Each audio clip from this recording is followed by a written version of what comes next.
Hi, I'm Sally, and I'm not your typical girl. I have three sisters: Sophia, Sharron, and Sandy. Yes, my parents thought it would be cute to have all our names start with the letter S. Frankly, I find it annoying. We're quadruplets, meaning we were all born at the same time. We're very close. Oh, yes. And did I mention we were conjoined quadruplets? Before I go on, please make sure you like and subscribe. And hit that notification bell so you don't miss out on any more crazy videos like this. My parents weren't expecting quadruplets. When my mom was pregnant, she never did any ultrasounds. She said she preferred the gender of the baby to be a surprise when she gave birth. Little did she know she would have four babies. And she never would have expected to have conjoined quadruplets. When my parents got to the hospital, they were shocked when the doctors told them they were having quadruplets. My mom said she almost fainted from the shock. They had to believe they would only have one baby.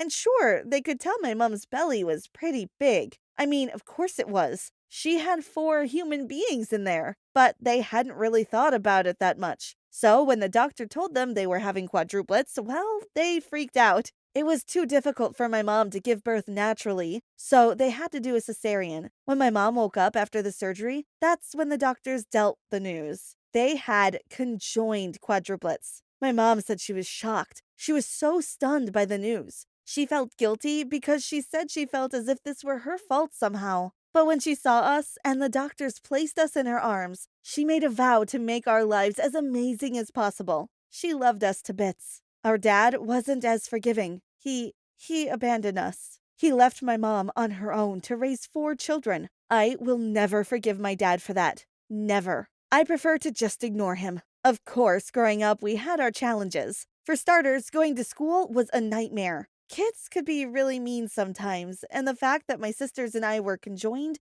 didn't help anything. We got bullied each and every day of our lives, but we got through it. We had our sisters and mom to depend upon for support. Some people might think it's really hard for us to live our daily lives, but really, it's not that hard. This life is all we've ever known. We've been conjoined since birth, so it's normal for us. Sure, getting ready in the morning can be a bit difficult since everyone is trying to be quick, and our bathroom can feel cramped sometimes. But other than that, things are relatively smooth. We each carry a mirror with us so that we can talk to each other easily, and also when we watch TV so that we can see the screen. But then again, sometimes I feel annoyed when others complain about such little things, like having to share the same room as a sibling. Imagine having to share the same body with three of your sisters. But we learned to live with being conjoined, and we were happy. But then Sophia did something that ruined everything. You see, we all pretty much live different lives, but we just happen to have the same body. We have different crushes, different interests, and we're all pretty different people. I'm the more serious one, and I tend to focus a lot more on doing homework and studying. Sharron is a lot more outgoing, and she's very friendly too. Sandy is more quiet, and she can get very shy. And Sophia?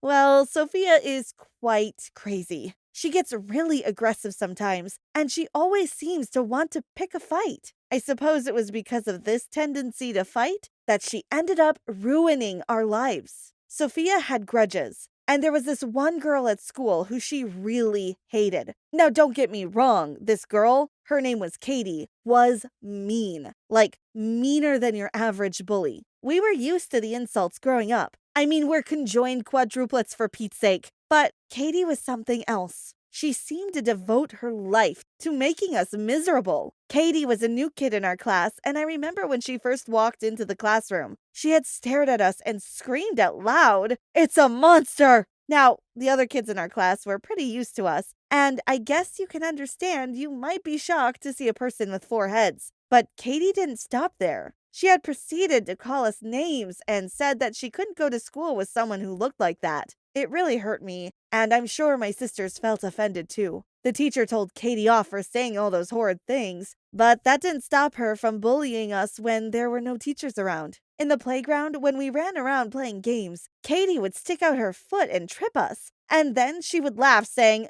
"You deserve it, you freak." If you're thinking, why didn't you tell the teacher? Well, we did, but the teacher didn't believe us. Because after that first day of school when Katie first arrived, she had manipulated the teacher into believing she was a golden student. And she was always nice to others, and sometimes even to us when the teacher was there. Like in art class, when the teacher was looking behind us, Katie had said out loud to me, "Sally, I love your drawing." But when the teacher moved away out of earshot, Katie had leaned in close and whispered fiercely, "Monster." When we got home, we never told our mom because we didn't want her to worry. We decided to cope with it between ourselves. But Sophia was always furious. She wanted to hurt Katie, but it took the willpower of the three of us to stop her from punching Katie whenever we were around her. One day, Sophia had had enough. She decided it was time we had our revenge. You see, we each share control of half of our body. Sandy and I share the left half, and Sharron and Sophia share the right half. But sometimes, especially with Sophia taking control, she can start to control the whole body. And next minute, we will be going off in the direction that she wants to go in. Sophia had been creating a plan to ruin Katie's life. Little did she know it would ruin ours at the same time. This was Sophia's plan. She was going to humiliate Katie in front of the whole school. Prom was coming up at our school, and everyone knew Katie was likely to become prom queen. Well, Sophia was going to humiliate Katie right as she was getting the crown placed on her head in front of the whole school. She planned to place a huge bucket of slime over Katie, and at that exact moment, she would release it and drench Katie in slime. Then a bucket of feathers was going to be released afterwards, turning Katie into a ball of slime and feathers. When Sophia told us her plan, we were horrified. It sounded terrible. "We can't do that to her," I said. "Why not?" asked Sophia. "Because it's so mean," said Sharron. "So?" replied Sophia. "Katie has been mean to us for every single day of our lives. She deserves a little something in return." "Two wrongs don't make a right," said Sandy. "We're doing this plan," said Sophia firmly. And that's when we knew there was no hope. We had to do as Sophia said, whether we liked it or not. She was going to move us to perform the plan she had described. And so, the night before the prom, Sophia ordered 10 gallons of slime to be delivered to our house, as well as 2 kilograms of feathers. We had to hide it from our mom, so we hid it in our room overnight. The next morning, we managed to sneak out and walked over to the school carrying the slime and feathers into 2 separate bags. It was hard work dragging it all the way to school. Finally, we managed to make it to the school in time for the first bell, and we left the slime and feathers in the storage room. We pushed it into a corner so no one would find it. Throughout the school day, we all felt so nervous. Sophia was mostly excited, but myself and my other sisters were scared. We were doing something wrong,